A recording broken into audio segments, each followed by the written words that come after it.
Hello, teachers, parents, and students.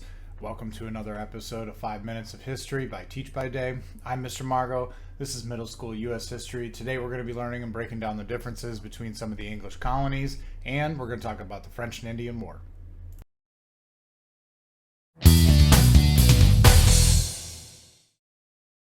The English and the French weren't the only ones to colonize North America. The Spanish made claims in the West and in Florida. The Dutch also colonized the middle between the English settlements, calling their territory New Amsterdam. The English, however, would take control of the settlement by 1664, and they would rename it New York instead. So, here's our rundown for the colonies. First up, Massachusetts was founded on religious freedom by the Puritans, but it wouldn't allow others to practice a different faith. They had to practice the faith of the people who established it. Colonies also were not established to make money, but to live freely. The New York colony wanted to be businesslike. They paid high rents and had no rights until a minor rebellion in 1689, shout out to the Glorious Revolution across the pond in the same year. Things calmed down 2 years later with an elected assembly and giving more rights to the people of the colony. Pennsylvania, founded by William Penn, offered equal treatment to all people of any faith. This was established mostly by Quakers, but quickly became one of the most diverse colonies in the region. The oldest colony, Virginia, was founded to be a money-making colony by businessmen, a lot like New York. The primary industry becomes tobacco, though, when they couldn't find gold.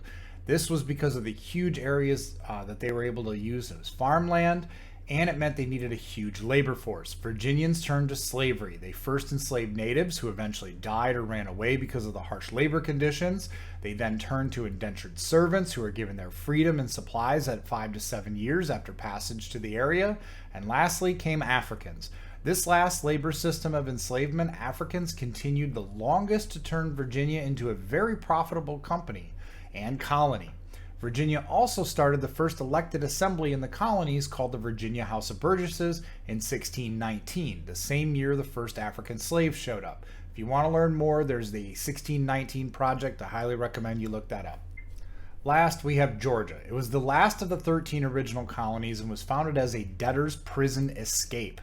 People who were often in debt ended up going to jail for it, and because of this, they could change their fate in England by seeking passage to America. Because passage was so dangerous, it was considered an even trade, and when they took that offer up and they made it to the New World, they also endured a lot of difficulties once they got there, including Native Americans and the fact that other colonies nearby, like North Carolina, South Carolina, had large plantations and slaves. Georgia wanted to do the same thing. However, the original Georgia governor wouldn't allow this. He eventually caved, went back to England, and Georgia became a slave colony as well. Now, I know that's not every colony, but it gives us a pretty diverse range, and all these differences still wouldn't matter when it came to government and the perception of their own freedom. These two simple facts are what every colony shared, and this becomes true especially after the French and Indian War. The French and Indian War went on from 1754 to 1763 in North America, but the British didn't finally engage in the war until 1756 because of the distance, and for that reason it is referred to as 7 Years' War in other parts of the world. This war began with a nervous Virginia governor who sent a young General Washington to investigate a fort built in what is now western Pennsylvania. Both the British and the French claimed this region, but the French built Fort Duquesne at what is now roughly Pittsburgh, and it made people very nervous. Washington and his men would dispatch a scouting party before being badly beat at the fort. He was lucky to escape with a few men, and his commanding officer and most of his soldiers were killed. This launched a full-scale war between Britain and France. The war was largely a stalemate, which also spilled over into Europe by 1757. The turning point of the war is when the British were able to capture Canada, allowing them to sort of force France out slowly and win in the European theater as well by 1763. This meant that the treaty, France gave up all of its claims to northern North America, today Canada. The French and Indian War was also a turning point between the colonists and the English government. Prior to this war, the colonists were largely ignored by British Parliament, and they were left to their own devices, both in fending for themselves and governing themselves.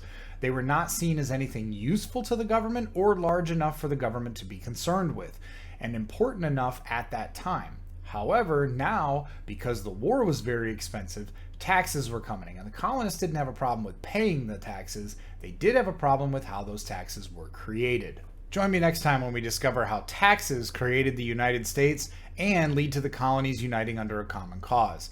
Thank you for watching. Don't forget to subscribe and comment if you have anything you'd like to see. Make sure that you're able to see the latest releases and join us as we travel through history 5 minutes at a time.